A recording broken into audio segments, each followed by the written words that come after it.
What's up? How's it going? Hey, Cody, I'm doing good. How are you? I am doing wonderful, my friend. I'm doing wonderful. You can hear me all right? Yeah, I can hear you. Audio's great. Awesome. How's mine? Is it all good? All is good, man. All is good. Awesome. Yeah, well, first and foremost, I appreciate your time. I know you're obviously an extremely busy individual, so I appreciate you taking some time today just to have a chat with me and Happy, just meeting you in happy general. to GM, man. Happy to GM. Yeah, for sure. Who was I chatting with? Is it just like an assistant over the account? Because I had to reschedule the one because I got stranded in Ottawa, so I apologize for Yeah, that. no worries, no worries. Are you from Ottawa or? No, I'm from a small town, Sault Ste. Marie in like northern Okay, I Ontario. know Sue. Yeah, Okay. yeah, I'm Canadian as well, so I'm familiar Really? with the Sioux. I'm originally from Peterborough, so not too far from Ottawa, a couple hours. Okay, yeah. Uh, yeah, I think you were chatting with Soph, my Yeah. assistant potentially, or somebody else on my team. Yeah. So Yeah. yeah, That's awesome. No, it's crazy awesome.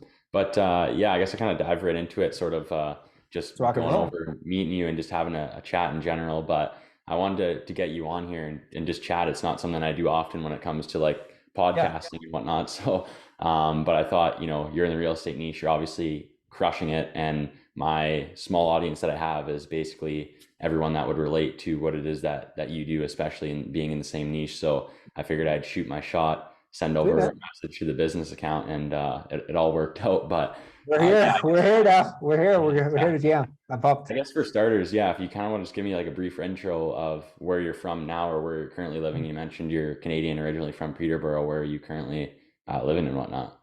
Yeah. So right now I'm currently in Medellin, Colombia. I've been traveling through Latin America for probably the last 6 to 8 months.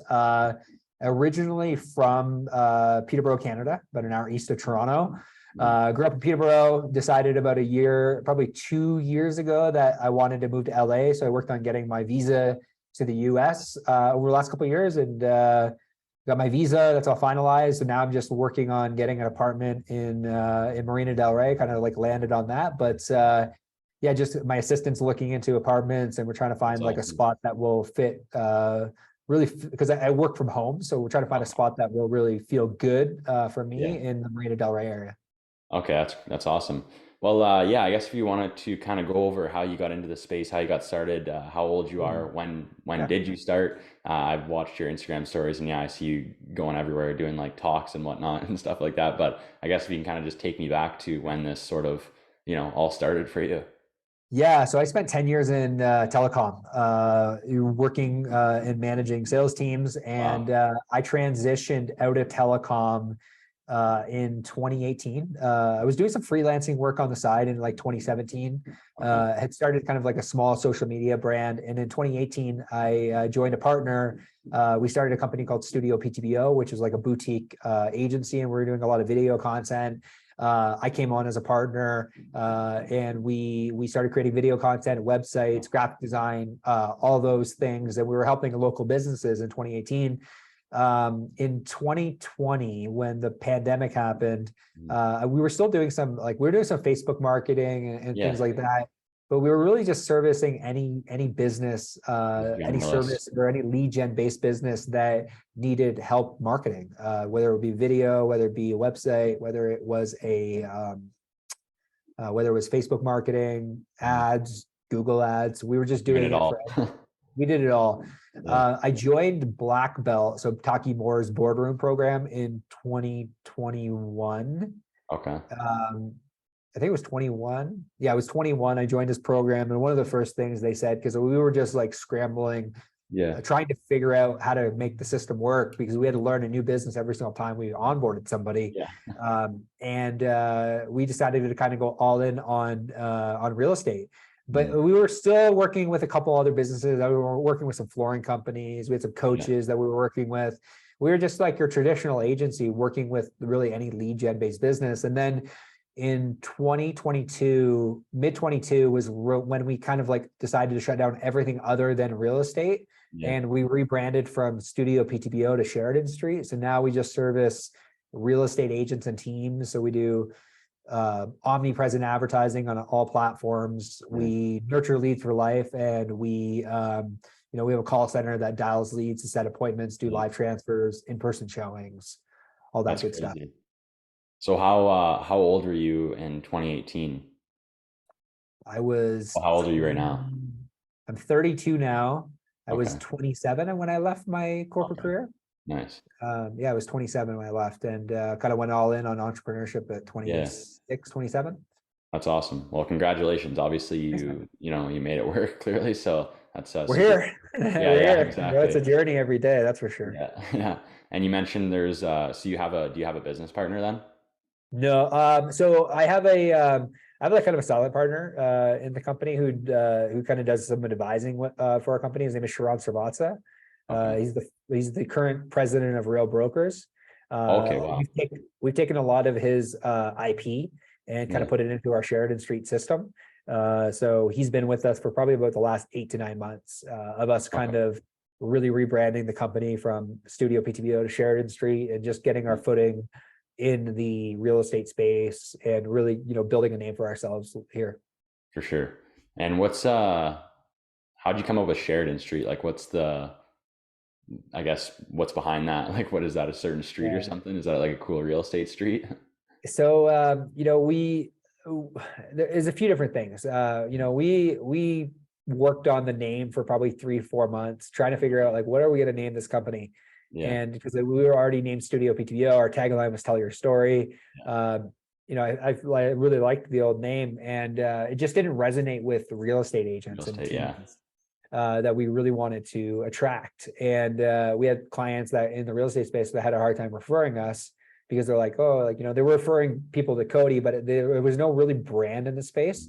So Sheridan Street is actually where my first office was located in Peterborough. It was on Sheridan Street, 430 Sheridan Street. So it's kind of an ode to the past for us more than anything. And we feel like it resonates a lot more with real estate agents and teams. They're like, oh, it feels more premium, which is kind of like we're trying to go It feels after the like real real estate estate too.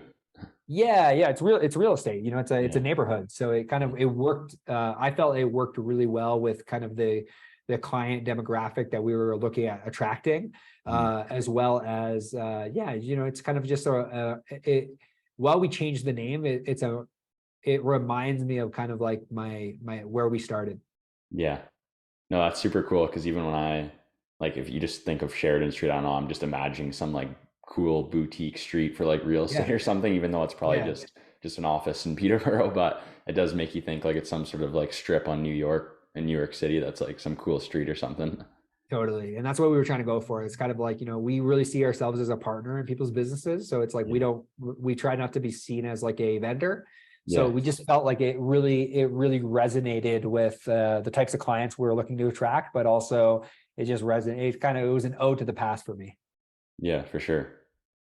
So I guess getting in more to like the personal side of things before I just jump into the more business side questions, but has everything just been successful or has there been any major roadblocks that you've run into and sort of like what was the biggest ones? Like, was it switching into the real estate niche? Was there a roadblock with like the service delivery, like meetings? What was a big roadblock that you hit being in this space? Just because I don't want to let everyone think that, it's all just easy, smooth road and everyone would be an entrepreneur if that was the case. Tons, man, Yeah. tons of like learning experiences. I've been really honest about this like online Mhm. over the last couple of years, where it's like, the first, I think like if I could break it down into parts, like the first roadblock in with the studio is like, we had a lot of like I was just being pulled left and right. So from an agency standpoint, like I was doing a lot of the strategy for all of our clients, especially when Yeah. we were working with tons of different lead services. Mhm. And I grew to resent the business. I didn't like it anymore. There were moments where I'm like, do I shut this thing down and start again?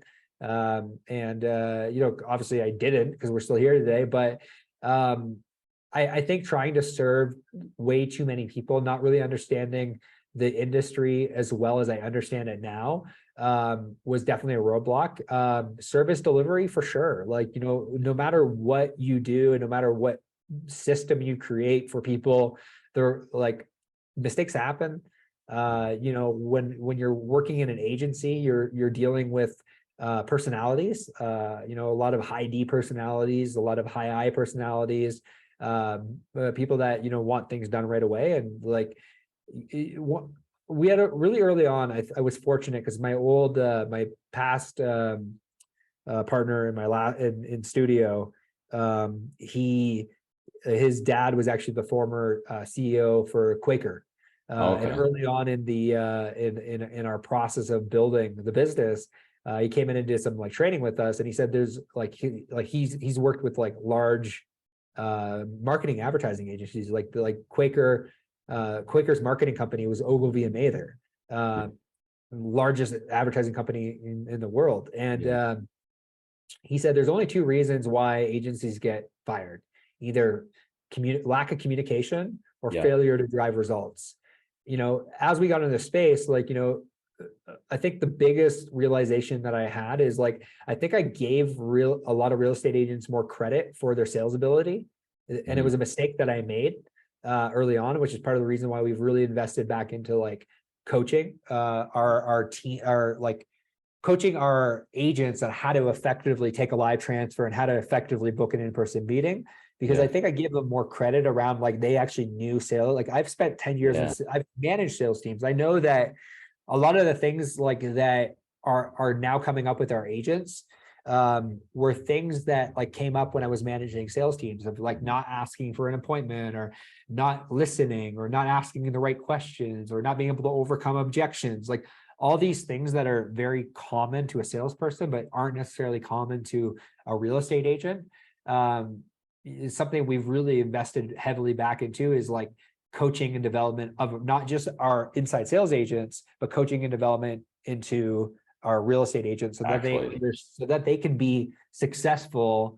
You know, it's like we've done everything we can possibly do, and like our product is consistently evolving and growing. And you know, it's like anyone that's ever come into my world knows that like I don't like letting people down. So I'm trying to take as much as I possibly can into our world and kind of take like, you know, try to make it as easy as possible in order for them to be successful, in order for them to just be successful. Yeah, 100%. So tons of learning experiences. We could talk hours about learning experiences.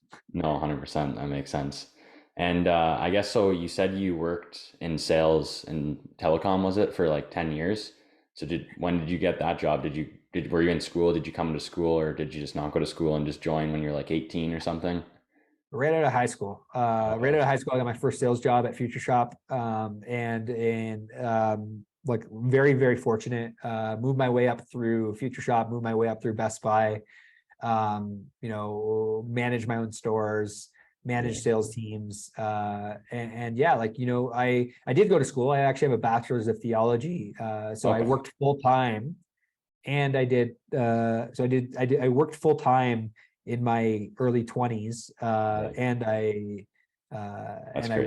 went to school. So I did both. Like I did them both at the same time, and it was going back to like 20 to 24 was like craziest 4 years of my life, working full time and also you know, doing sales, and also you know, getting a degree. So it was crazy.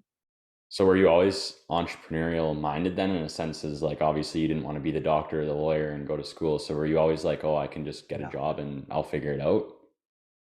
No, I was not always entrepreneurial. 100% not.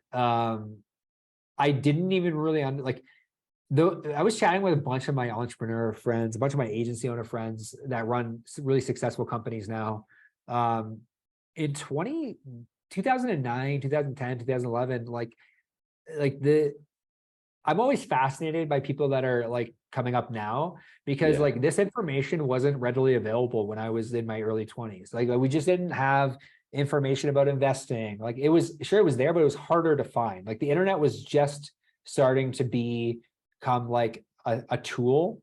So like I didn't really know. Like I really distinctly remember I was in a life coaching course in my third year of university, and I was working with a coach at the time, and he asked me the question. Like I had realized that I didn't want to go into like I was studying for pastoral ministry, and I realized I didn't want to do that in my third year, but I wanted to graduate. I wanted to get a degree because it was just the right thing to do.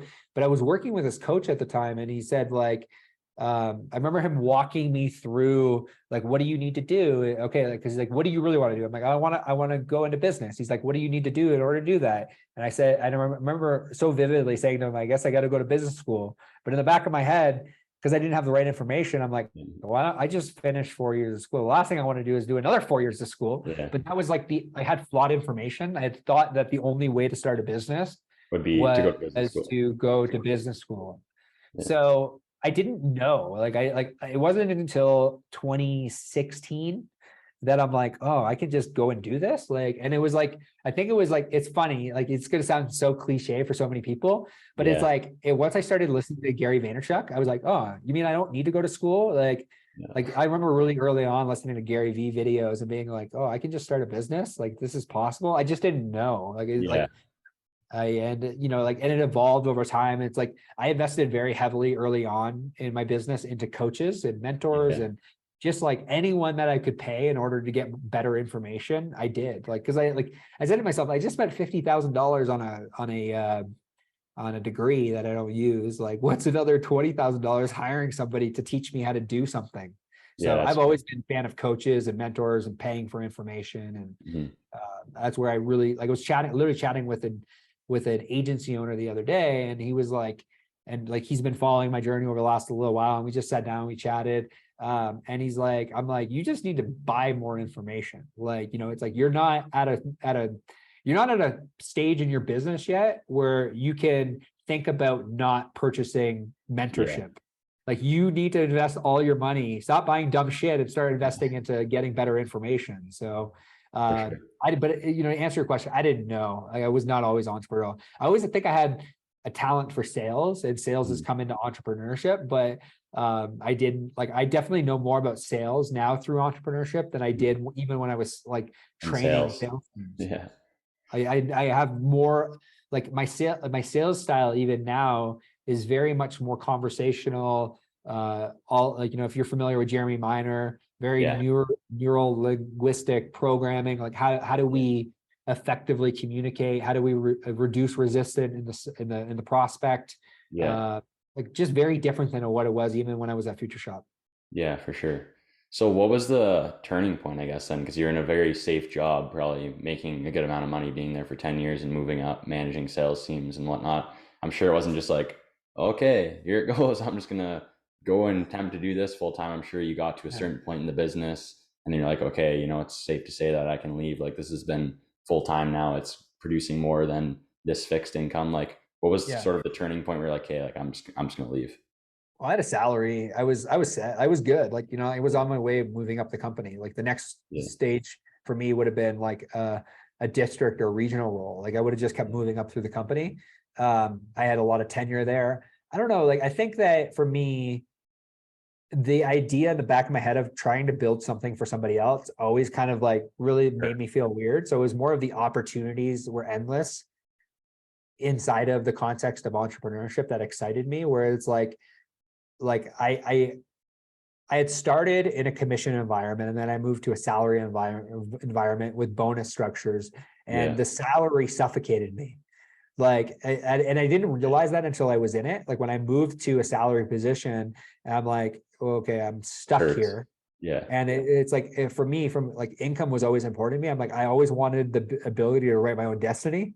And entrepreneurship came along and did that. So I was side hustling, trying to make, I had my salary, and I'm not, even though I was making good money, I'm I want to make more. And so I started side hustling and learning about marketing. And I was doing marketing for our stores. And then I had realized, and then I took on a couple clients freelance. And then one month, I think it was probably March of 2018, I want to say. It was February or March of 2018. We had done a bunch of video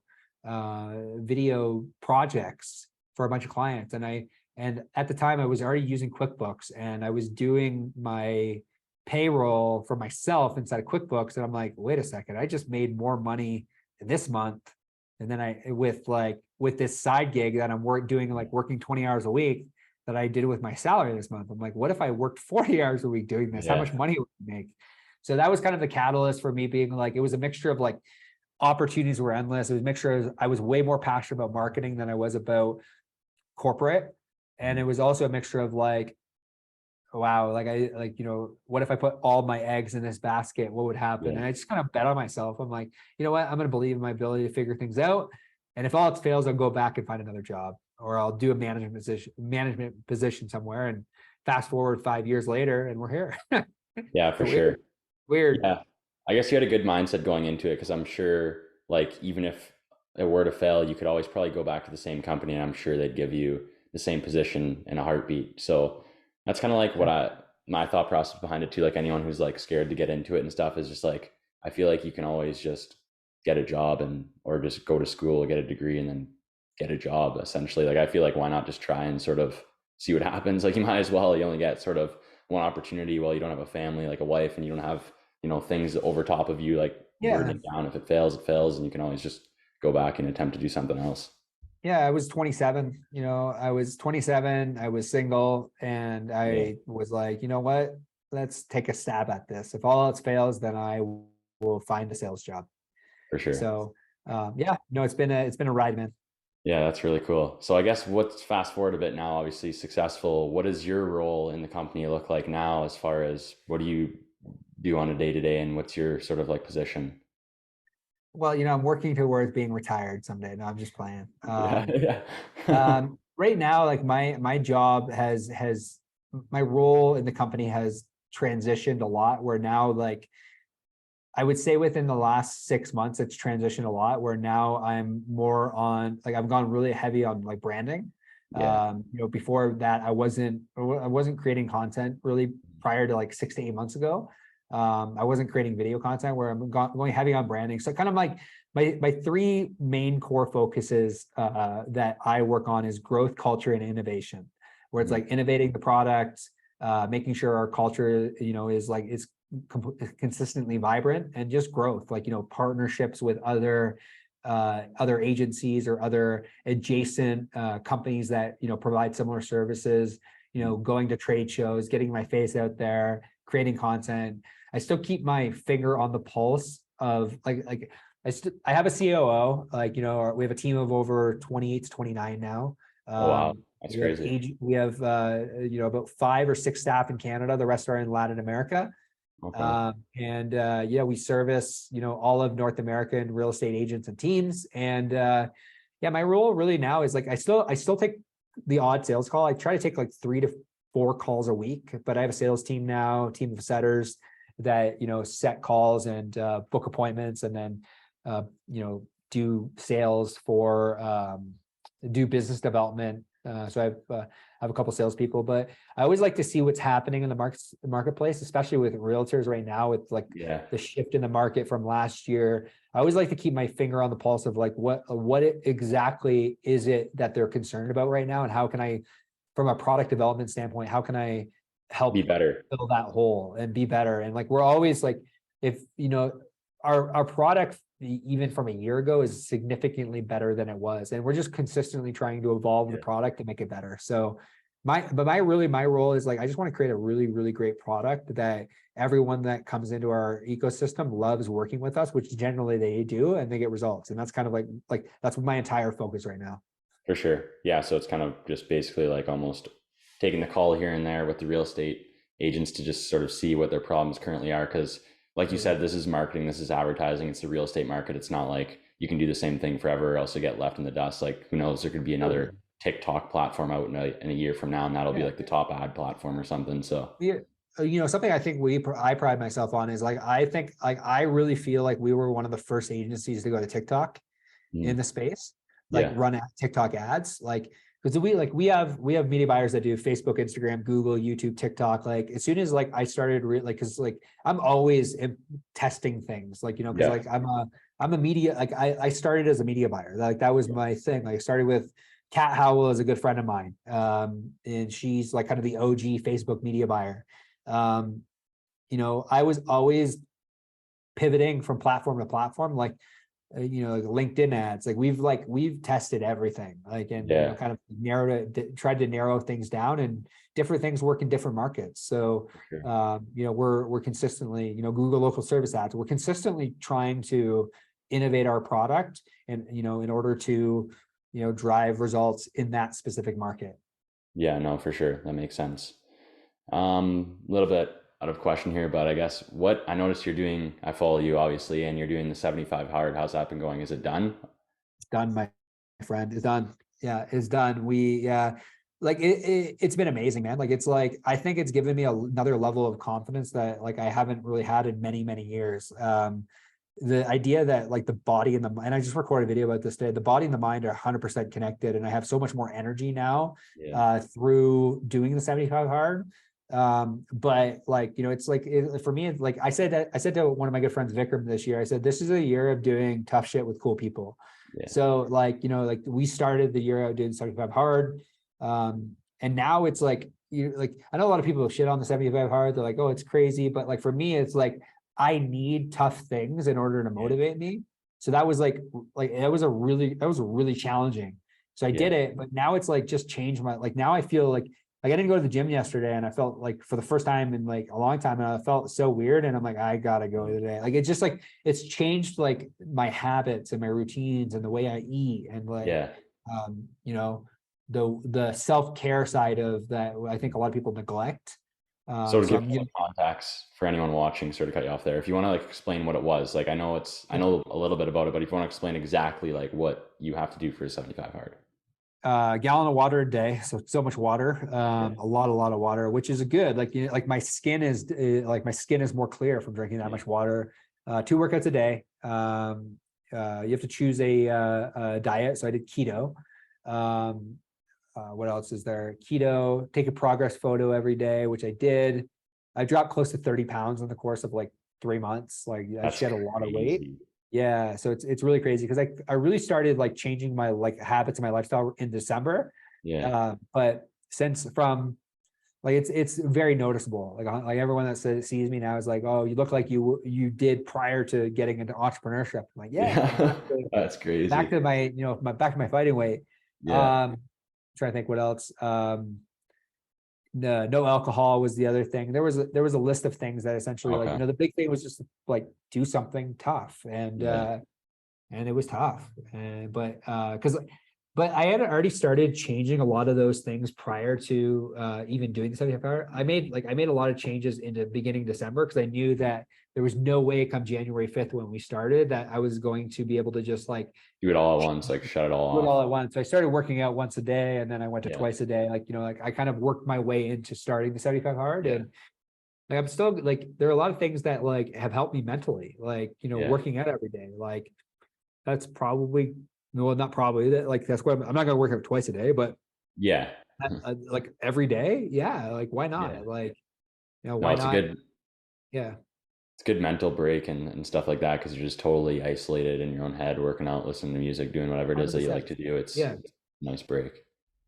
Yeah, no, that's really cool. I kind of got inspired to do something like that, like 75 hard, start of the second quarter, just because I do like the challenges as well, and it's kind of like something to take your mind off something, like just doing a challenge, pushing yourself a little bit farther, like mentally and physically, not something business related, is kind of like good to separate yourself every once in a while.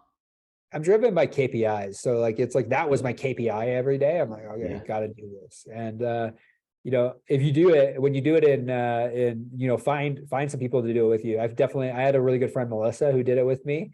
And like, you know, we cheered each other on for the 75 days. There was a bunch of people that like stopped and started, but there was, you know, we did it. And there's some people that like just with life and everything got in the way, but it was hard. The travel days, like when I was traveling, those were the hardest days to do it.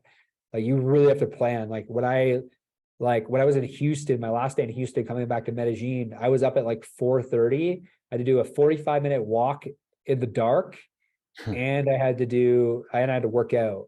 Well, that's what I was thinking about, because I saw you were away, so I was like, I wonder how the diet worked. Did you have to like plan like to go buy certain food, or like? So I did keto. So it was you know, like that's an easier, like just like, you know, I want a burger, I should get a burger and I just don't eat the bun. Like it was like the diet that I like, you know, I had already planned on doing more of a carnivore based diet anyways. So it was a lot easier than I thought it would be. Okay, that's good then. Makes it easier for the traveling for sure. So a couple off the wall questions, I guess, that I have for you here, just to get your opinion. But what's obviously I've seen that you've, you know, traveled a lot just from following you for the past, like, I don't know, a couple months. You've been to a decent amount of places just from the stories that I've looked at. But What's your favorite trip that you've ever taken so far to date? Where I'm currently at, Medellin, Colombia. Really? Yeah, there's so many expats here. And there's so many digital nomads. So funny. Like I met a guy in Houston last week, Yeah. who's become 2 weeks ago, who runs a VA company. And we're both partners, sponsors for Next Home. They're a brokerage out of the US. And I met him, his name is Sam. And Sam is like I told him I was going back to Medellin. And he's like, oh, my best friend is actually in Medellin. I was like, oh, cool, that's awesome. And like, I just didn't think anything of it because I've never met his friends. So we obviously linked up and linked up on Instagram. And I saw him post a photo in Tulum, and I commented on it. And prior to the comment, a guy I met 4 years ago at a Brendan Burchard conference messaged me. He's like, yo, you're in Colombia too? And Medellin, Colombia? And I'm like, yeah, I'm in Medellin, Colombia. Like, I've been here for like a little while. And then he's like, and then he knows Sam. And that's like the best friend is actually the guy I met 4 years ago. Yeah. So the circles. Like it's so like it's like so many people. And then like another guy last week who I met at a conference in Miami. Where were we? No, we're in San Diego, grabbing lunch with him on Saturday. They run like a construction company and like online construction company, and he's in Medellin. Like it's just like I love Medellin, Colombia because of the weather, the food, the people, and just the like nature. It's like it used to be a rainforest. Like it's so green here. So it's phenomenal. The second one would be Argentina. Like Argentina was beautiful. We were there during the World Cup, which was crazy. That was great. That had to be crazy. That was like insanity. I have a large team we did one of our first team events in Argentina because a large portion of our team lives in Argentina. So we did a team event there. So that was really special and really cool. So I would say those are the two coolest spots that I've traveled so far. It's crazy that you're from Canada. Like does your family still live in Peterborough? Like, so my family's actually originally from Chatham. So they live in they live in Chatham, Ontario, super small town. It's like 45 minutes from like Windsor, isn't it? Like really, really close to Windsor. So whenever I fly back in, I always fly into Detroit, and they just get me in Detroit. So it's Canada. That's so crazy. So you're from Canada, used to like the snow and stuff. Now you're living in like Medellin, Colombia. Oh, get away from the snow. I stay away from the snow. I don't want to be anywhere near. If I never have to see snow again in my life, which like it's crazy because California, like so where I'm moving, just got literally they got snow at 1,000 feet in Chino Hills, which is like I'm like that's not cool. Like let's not make that happen. Let's not. So wait, you're moving out of Medellin now? You're going to LA? So I'm here until May, and I'm working on getting my apartment in LA. I'll be in LA long term play is to be in like Marina Del Rey, Huntington Beach area. Yeah, like the Orange County potentially in the future, but for now Marina Del Rey. That's really cool.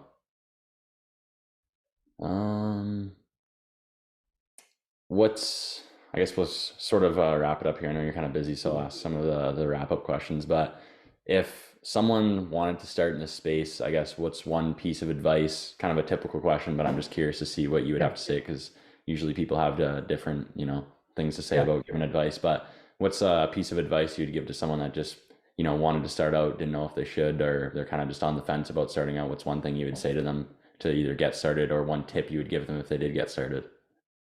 Start an agency or start becoming a real estate agent? Like start like an agency, like what you're doing. Niche down. Don't fight it.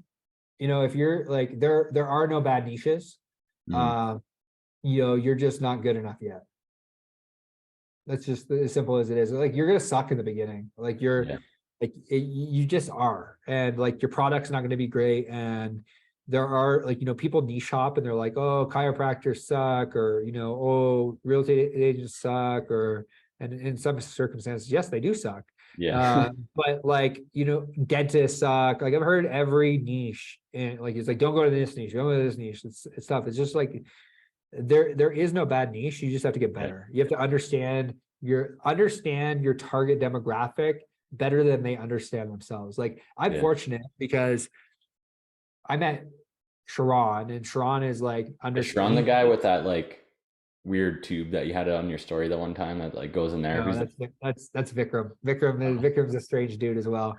He's a good friend of mine. So he's he runs a real estate coaching business, and we have a partnership together. But Sharon is the president of Real, and he used to run Telus Property, sold it to Douglas Elliman, and Sharon has helped me understand the mind of a real estate agent on such a deeper level that helps me better with my marketing. Like it's like really like there's understanding your market, and then there's understanding your market. Yeah. Like understanding how to speak to a team lead, and what like even a team lead of like 5 versus a team lead of 15. They're two totally different people. Like you need to understand the target demographic, and when you speak to a single agent, they're thinking about things totally different than a team lead is. Yeah. So it's just like I think it's just marketing needs, like we need to get better is really the message I would give them, is like you're gonna suck in the beginning, just get better. Yeah. I think that's my biggest takeaway from you too, like just watching the stuff that you do is just constantly learning about the market. Like I'm thinking about doing something relative here, like in the Sioux too, like starting like almost like a podcast to talk to the agents, just to strictly obviously get content from it, but just to learn like more about their problems, how their sort of mind works when it comes to real estate, learning about what I can do to sort of fix their problems. Because I think that'd be really helpful, just like once a week sitting down with a different agent and just getting their opinion on certain things, and obviously building relationships with them, but more so to just learn about how they think and stuff like that, because I think that's really important. It's we started the Origin podcast. We launched it in December 1st. Me and Vikram launched it, and we've been there since December 1st, by the way. Oh, thank you. Appreciate that. Love it. We have launched 5 episodes a week since December 1st. So I think we're on like 90 episodes since December. So in 3.5 months. Crazy, like Sharon said to us, he's like, hey, if you want to make your name for yourself in the real estate market, do a podcast every day. So we're like, okay, let's figure out how to do this podcast every day. But that's a portion of like that is like it's literally free research. Like ask them a bunch of questions about what's happening in their local market, and you realize there's a lot of trends happening in different markets, and you realize that a lot of the things that even real estate coaches are teaching people, like it's like a lot of real estate coaches, like for us, like I'm not a real estate coach, like I don't sell real estate, I'm a marketer, but Sharon has sold real estate. Sharon has sat in Mr. and Mrs. Jones's kitchen and Mr. and Mrs. Jones' living room, and knows what to say and how to say it. And a lot of the coaching that we do is like with our agents is actually with scripts that work and principles about business that actually work, where it's like helping them build a sustainable business is kind of really what we like really want to achieve at Sheridan Street. Yeah, that's really cool. I guess a couple more things here that I'm just curious about. Are you a materialistic person? Like, do you like getting the cool watch, or do you have like a cool car or anything like that? Because I feel like I don't know, you haven't really showed any of that, but I'm just curious as to like, do you dabble or like any of that stuff? Material things don't do anything for me. I have a car back home that like I'm trying to get rid of right now. I'm trying to get out of my lease because I'm moving to the US. I have like a Ford Edge. Like it's like I don't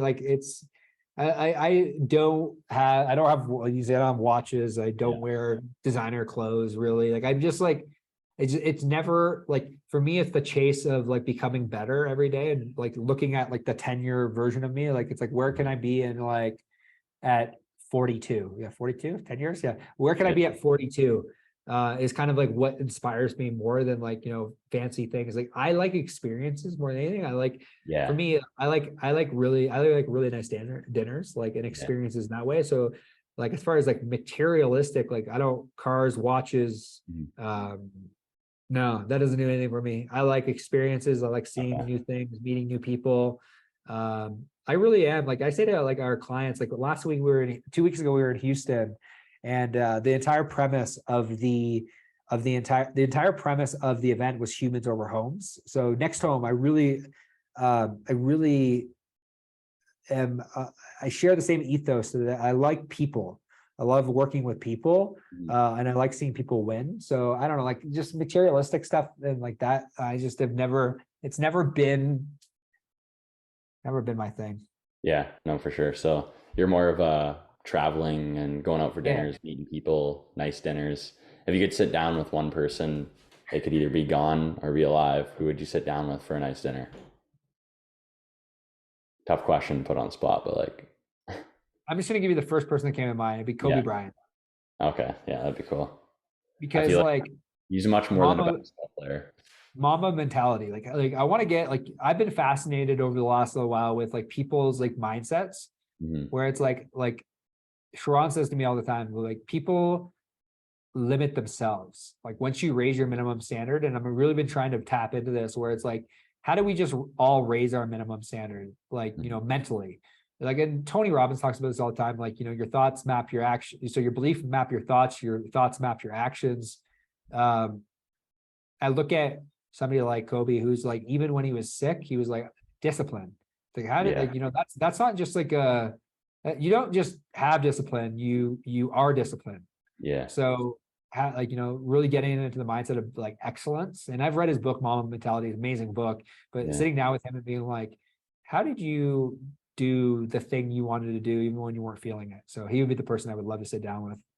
Yeah, no, yeah, that would be a good person definitely to talk about mentality and stuff like that. I feel like he's the king of that. When you think of Kobe, you think of Mama mentality and whatnot. But well, yeah, I appreciate your time, Cody. I know you're probably busy, so I don't want to keep you here too long. But it was a pleasure meeting you. I just appreciate you taking time out of your day to chat with someone like me. It means a lot, and I'm going to continue to follow you and wish you all the best. I guess where can people find you? Where can they listen to the podcast we're talking about? Yeah. The RE Agent podcast is available on iTunes, Spotify, YouTube. You can literally just type into Google the RE Agent podcast. We interview real estate agents all across North America about their wins, losses, lessons, stories, help you win in your local market today. As far as me, Instagram is probably where I post the majority of my content. My handle is literally just CODMAY, CODMAY. You can find me on Instagram, and if you want to check out our agency, it's just SheridanStreet.io, SheridanST.io. That give you an idea of kind of what we do, but Instagram is probably the best place to find me personally. Yeah, for sure. And all the links will be down below in the description if you want to check out Cody and his content, the podcast and whatnot. But yeah, once again, I appreciate you. And I'm sure everyone watching this will appreciate the free knowledge that you just, dropped here. So once again, thanks for your time and I appreciate it. Hey, thanks so much, man. I really appreciate it. Yeah, well, it's been awesome.